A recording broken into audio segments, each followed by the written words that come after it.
बावड्या ते फॉर्च्युनरचं मैदान होतं.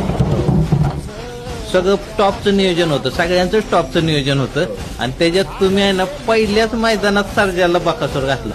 हे नियोजन लय म्हणजे टॉपचं होतं. कसं काय ते नियोजनचं सांगा.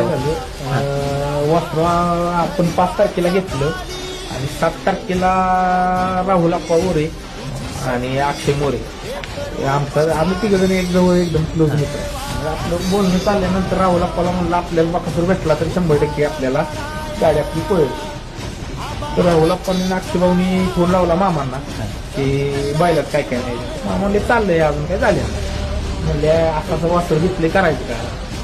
तर मामा एका शब्दात म्हणले करायचे. शेतनी वस्त्र घेतले म्हणजे आप्पांच्या नावासाठी त्या बी माणसांचं म्हणजे आप्पांच्यावरती खूप प्रेम आहे आणि त्या प्रेमापोटी त्यांनी पहिल्याच मैदानात आपल्याला बैल दिला आणि सर्जाच्या एक यशाला गवसणी घालायला बकासूरनं मोठा म्हणजे साथ दिली त्याला.